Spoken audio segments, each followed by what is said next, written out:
रात अझै गहिरो छ, पेट खाली चिच्याउँछ यहाँ। घरभित्रै सन्नाटा छ, सपना टुट्छ त्यही ठाउँमा। आँसु लुकाएर हाँस्छु, कसैले देख्दैनन् पीडा। जिन्दगीले नै सिकायो, सहनु नै ठुलो विधा। चुलो चिसो छ आज, आगो छैन बलेको। भोकले पेट होइन, मन नै छ गलेको। तर पनि बिहान आउँछ भन्ने विश्वास बाँकी छ। अँध्यारो पछाडि उज्यालोको सास बाँकी छ।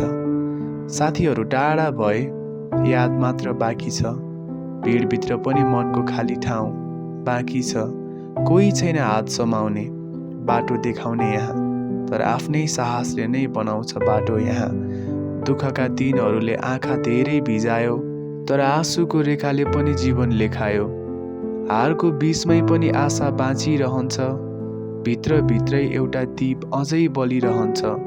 कहिले आकाश खस्ला जस्तो, कहिले जमिन रुन्छ, तर मन बलियो भयो भने संसार नै घुन्छ। भोक पीडा अँध्यारो सबै पाहुना हुन् यहाँ। आजको रातपछि बिहान पक्कै आउँछ यहाँ। त्यसैले नहार मन, अझै यात्रा बाँकी छ।